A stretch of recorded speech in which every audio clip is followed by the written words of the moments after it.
Heartbeat Alaska is made possible by the following. By Coca-Cola, serving Alaska quality soft drinks since 1937.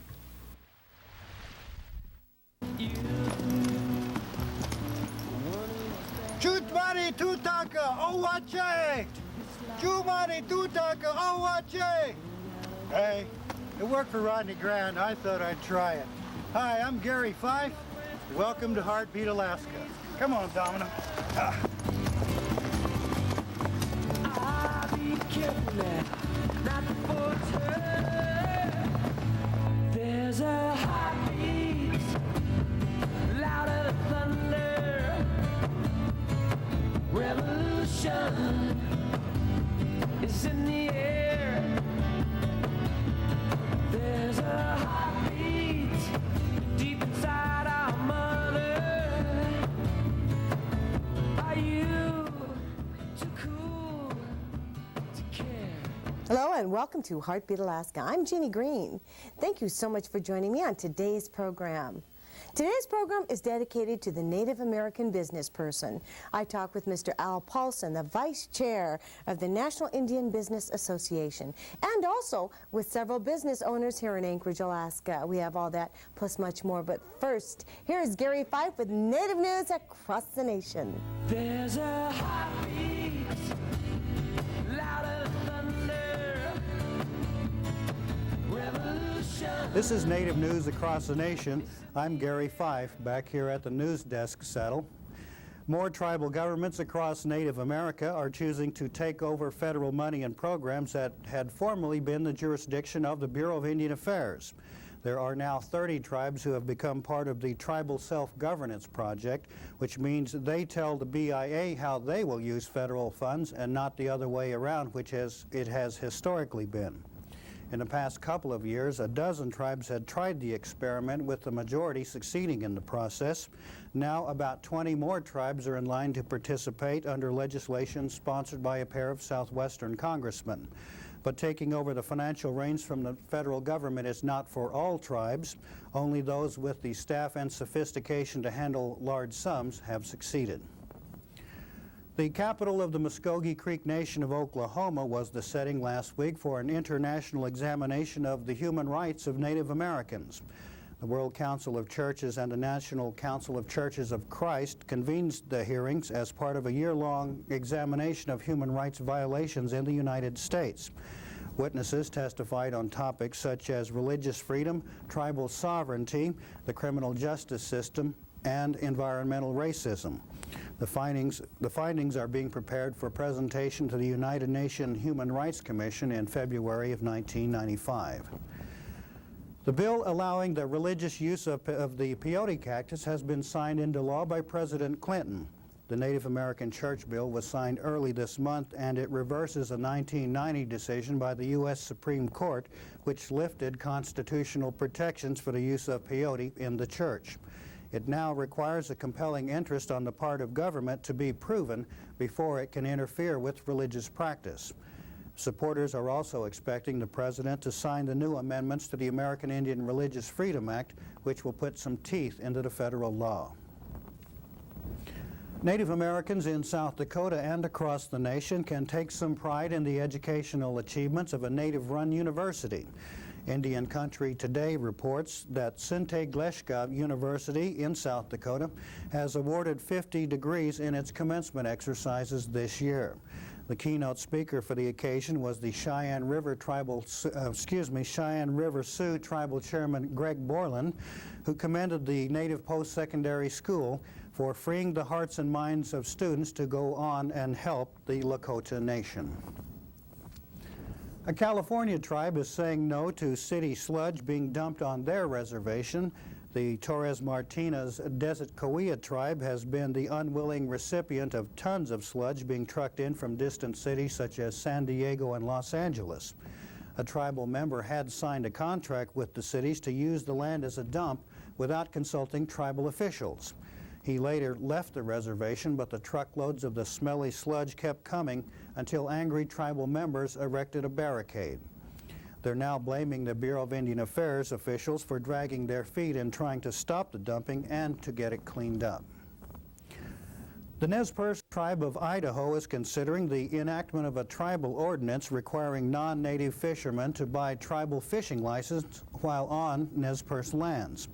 The tribe has been embroiled in controversy over policies on using parts of the Snake River that runs through their reservation for steelhead fishing.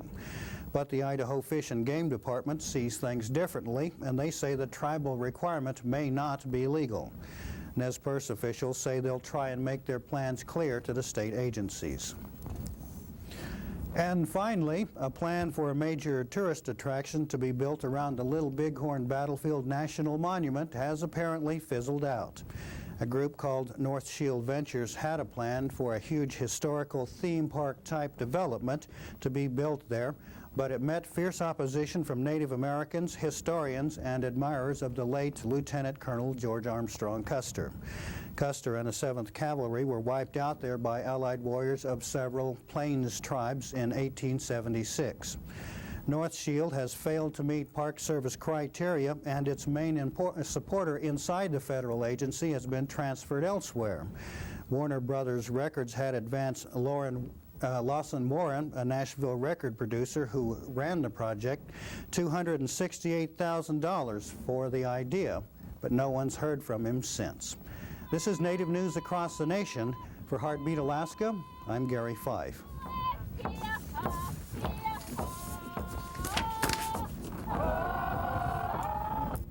Jim Campbell is a man of accomplishment. He gets things done and does them very well. After serving in the Army in Alaska, he built Spenard Builder Supply to be the #1 such company in the state. Appointed by Governor Hammond, he was elected chairman of the North Pacific Fisheries Management Council. He was the first chairman of the Alaska Railroad. He built Alaska Commercial Company into a successful venture with 20 stores. Jim Campbell for governor. He will get the job done right. Not so complicated, as simple as can be. You're always a comfort, you set my spirit free. Oh, you're the part of me, that's the heart of me. Dr. Pepper, you're a part of me. Dr. Pepper, you're a part of me. Why is Jim Campbell running another negative ad? All because Tony Knowles took Alaska's case to lift the oil export ban all the way to the White House. Even the conservative Anchorage Times commended Tony Knowles, saying, "Give Tony Knowles credit for carrying the ball. That he was able to speak to the president about lifting the ban is without question an encouraging development. It's time for a leader." Let's take a look now at some events happening around the state, the nation, and internationally. In Alaska, the annual Alaska Statewide Alcohol and Drug Abuse Prevention Symposium will be held on November 13th through the 17th here in Anchorage, Alaska at the Egan Convention Center. They'll be featuring nationally recognized speakers Howard T. Rayner and Larry Cohen, who will provide workshops on leadership and violence prevention. The theme this year is Prevention Working Toward a Healthy Alaska, and that's November 13th through the 17th. Call 907-258-6021 for more information on that. The Alaska Intertribal Council meets here in Anchorage on December 12th for their annual conference. For more information on the Alaska Intertribal Council meeting, 907-277-2482. In Fairbanks, Alaska, the University of Alaska Rural Student Services will be celebrating its 25th year of service on November 10th through the 12th. The summit is expected to bring together the largest gathering of Native leaders in the history of that school. From the University of Alaska, Fairbanks. In Lincoln, Nebraska, the American Indian Radio on Satellite Group has a position opening for an assistant manager. The American Indian Radio Satellite Network serves 25 Native radio stations in the lower 48 in Alaska. If you're interested in applying for that position, please call 402-472-3611. In Santa Fe, New Mexico, there will be a national conference on endangered American Indian languages that'll take place on November 9th through the 12th. In 1492, an estimated 500 native languages were spoken in North America. Today, there are only 155 of these remaining. There will be workshops on specific languages, and the evening program includes entertainment by singer Buffy St. Marie, as well as performances by our Alaska's own Yupik, Tlingit, and Inupiaq people with songs and dances. Also, New Zealand Maori dancers. For more information, please call 1-800-313-5741. Once again, that's in Santa Fe, New Mexico. It's a conference on endangered American Indian languages. In Canada, there is a powwow. It's the first annual powwow in Manitoba First Nations Peoples International, being held on October 28th, 29th, 30th in the Winnipeg Arena. And that's in Manitoba, Canada. If you're traveling that way, please give them a call. We'd like to thank a new station for picking up Heartbeat Alaska. This new station just happens to be in Russia, in Yakutsk. I understand that the television station there is a Russian-owned station. They reach 1/5 the country of Russia. And we thank you so much for your interest in Native news. I also like to thank the city of Kotzebue, Alaska, for your financial contribution to Heartbeat Alaska. And also thanks to the Huna Totem Heritage Foundation, based in Juneau, Alaska, for your financial contribution to Heartbeat Alaska to help our Native business. And speaking of Native businesses, there are 27,000 Native-owned businesses in America. Most of those are located in the lower 48. Here in Alaska, it's not known exactly how many Native-owned businesses there are. But for the past 36 years, Harold Bahr has been helping television viewers in the Anchorage area tune in. The electronic VCRs, televisions, some of the very inferior components they're putting into it, and that's why they're being sold very cheap. But then and the people know that when they're buying it, and they don't expect it to last very long, and most of the time it doesn't.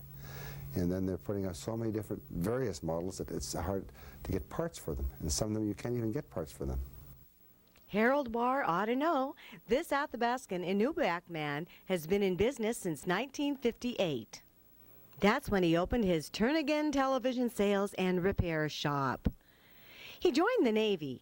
After his discharge in 1955, he attended the Coyne Electrical School in Chicago and earned a radio and television repair certificate.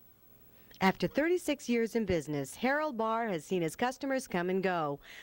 One thing remains constant, though. This man never gives up. And of course, I never did finish high school. I had quit one time out of the 8th grade. I figured I was going to start a career on the Alaska Railroad, and that was 1946. And then I went back to school after that, and then I quit again in 1948. Went back to the railroad as electrician, and I thought, you know, I should go to the Anchorage High School and see if I could take a correspondence course so I can get a high school diploma. So I went to talk to the principal, and I knew him, and he told me no. He says that would be a very good idea. So he brought me to this file cabinet. It was all chock full. He said those are all failed correspondence courses. He said you'd be better off just coming back to school. Well, I did.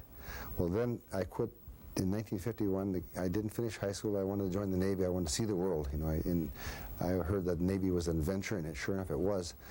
But while I was over in the combat zone in Korea, steaming off Wonsan, I was taking the GED courses, and I passed it, and I was so proud, and I mailed it to Anchorage High School and to the principal, the results of my GED test, and he mailed it back to me over in Korea. I was on my ship, and he said, I'm sorry, but Anchorage High School has to have higher standards than a GED test for a diploma. Well, I was so disappointed, but so what I did is I mailed it to Juneau. We were still a territory then, and some of them, a gentleman by the name of Don Defoe, sent me a diploma from the Territory of Alaska, which I'm so proud of, high school diploma. And so when I got back in '57, back in Anchorage, I ran into my old high school principal, and he was really embarrassed. He said, oh, Harold, he said, I really feel terrible. He said, I wish I had given you a diploma. I said, no, Bill, I'm glad you didn't, because I like this one from the Territory of Alaska better. Turning a negative into a positive, one of Harold's secrets of success. It also helps to have a sense of humor, to be able to laugh at yourself. I'm still like the fire department. I still make house calls. you know. And so it was last week I had to make a call in the Pioneer home to this lady, and she was 92, and I was a little bit angry at the Pioneer home. I don't know if I want to go in there again, but I had a hard time getting out of there. They were looking for room for me. They thought I was being admitted.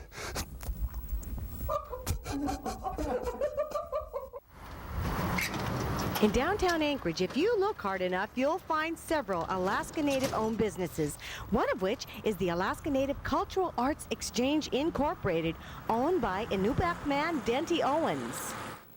His art store and workshop caters to the tourist. When a tourist comes up here to Alaska, he's not coming up here. He or she's not coming up here to see a Camelot or anything like that. He's come to see the Native people, the culture, a little bit of the real thing.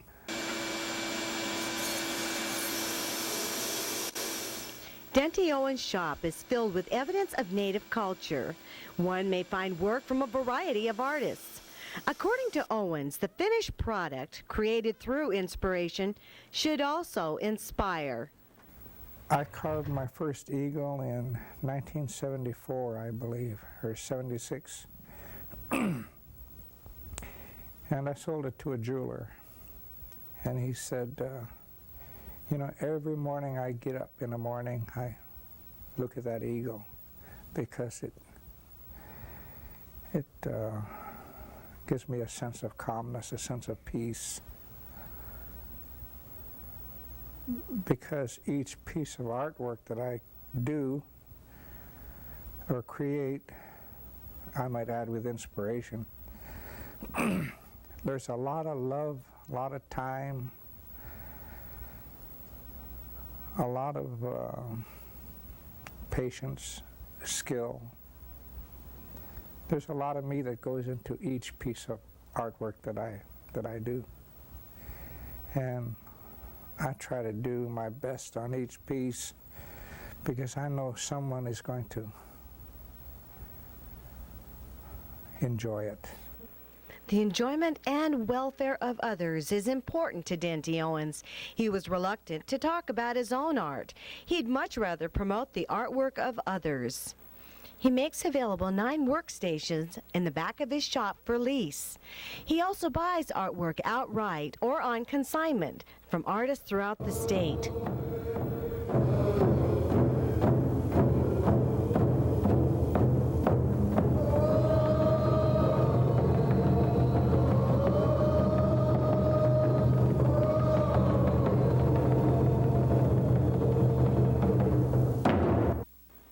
The Alaska Native Arts and Cultural Exchange Shop is fueled by people and love. The love Denty Owens has for his fellow man and for his creator. You need to go and thank the great creator for all these things that he's given you. You need to thank him for even the air that we breathe, the water that we drink. Thank him for this earth. Hey, after all, this earth is his creation, and this creation is giving us our air, our food, our water. Denty Owens, Alaska Native businessman. Recently, I spoke with another Native businessman, a Native American businessman named Al Paulson. So there wasn't a national organization like there is for the National Hispanic Indian. The National Hispanics have a group called the National Hispanic Chamber of Commerce. There was another one called for the Afro-American Chamber of Commerce. There was nothing for the Indian group. And that was one of the first, you know, we're one of the first people, but nothing available. So they helped by funding this the first year in startups, and they've been helping funding the last couple of years. So what our mission is to advocate for for Native businesses, to represent Native businesses both in Washington, on the Hill, and with Senate, and with the Small Business Association, to be there to convince the Senate and small business organizations what Indian business is all about and how they contribute to the free enterprise system. Also, we also do a lot with setting up networking opportunities for Native businesses, like the conference and trade show that we do, to allow Indian businesses to come together and meet other Indian businesses to do business with. And so that's how we started our annual conference and convention. So one of the things in our free enterprise system for anyone is to understand how the free enterprise system works. Natives, like anyone else, have to understand how free enterprise works, the risk rewards, the bottom line, all those types of Caucasian terms. But they aren't Caucasian terms, they're international terms. They happen to be, you know, whether you're in India or China, you have to figure out one thing, how business works. Natives can do that. They can be in businesses that are native businesses. They don't necessarily have to be native businesses, though. They can be like my business. My business is native owned, but my clients, over half of them are non-native organizations. You know, the Broadcasters Association, Soil and Water Association, and I do a lot with Native Gaming, National Indian Gaming Association's my client, the Midwest Indian Gaming Association, but the key is that you as a native person can still be native in your heart, inside, and still have your native ways and still be traditional if you want to. You don't have to necessarily sell and produce native products. I don't. But I think there's an opportunity for natives in business, whether they sell native products or anything else, but they can still be native. It's not the criteria that you have to only sell native products. There are many, many other opportunities out there. The key is you need to find as a native something that you feel in your heart and soul that you can be good at and supply to the general public, whether it's marketing services, sales services, whether it's engineering services, whether it's skywriting services, or whether it's, as I see here in Alaska, many opportunities for natives to fly airplanes and fly groups like our group around and show them glaciers. And I'm a firm believer in step-on tours for natives. When natives, there should be more natives getting on these tour buses to going around with people to explain what the native culture is like, as opposed to having the white people do it. And this is what I'm doing right now. I've worked a little bit with with the Navajo Nation, and that's one of the things they're looking at. When people come to the Navajo Nation in Arizona, all those tour buses should have step-on guides. When they come to the Navajo Reservation, that person talking about Navajo land should be a Navajo. I agree. Eileen McLean inilakangagat 1988 me Pitchkovilla Kilinyon. Savoutit Kovluit Inuit Northwest Arctic Meatwood Sulit North Slope me. Itchahrani ukiuni savani ngarok sa gamako tidivluich pirafrakiranginyig nunakingi sa Alaska.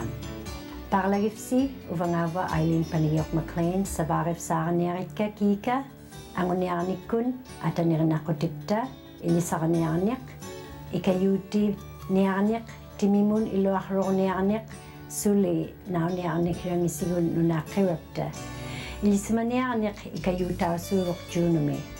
Nalaragiyarov si November 8 me isumatigit kogalwaria koyanakpak. Nunakingi sa Alaska ang alachiri kaktukrarud sa vakpaning aruamik pitchkobrilla kirinye. Eileen McLean inilafsala put State House mon.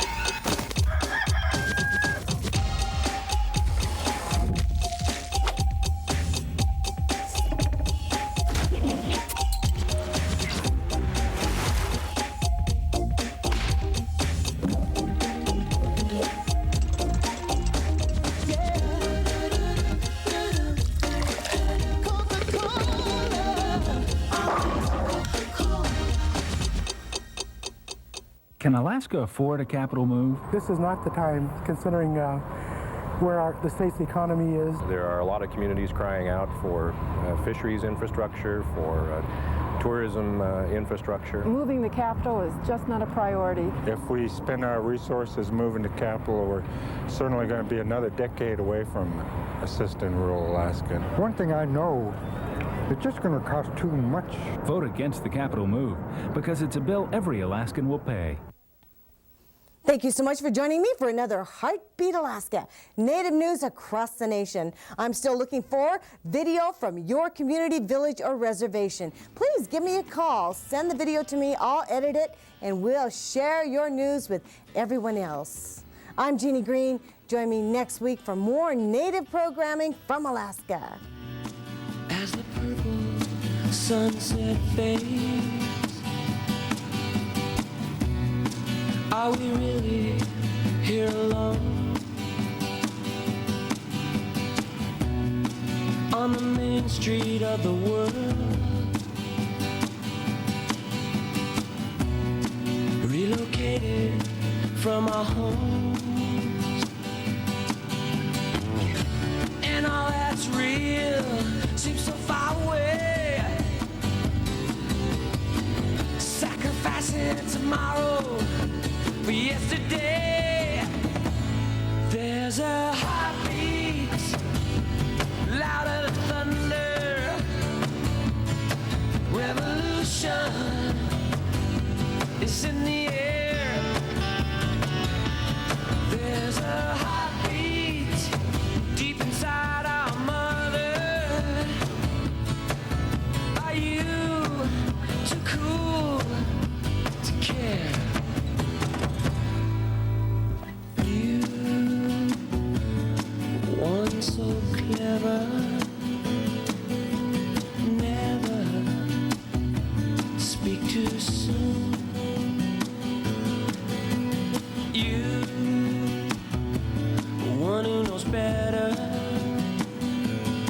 to be sliding in and out of the room,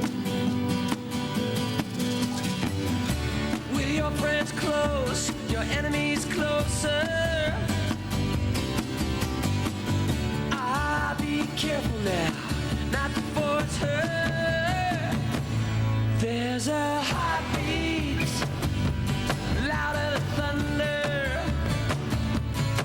revolution is in the air. There's a heartbeat deep inside our mother. Are you too cool to care? Oh, back in darkness.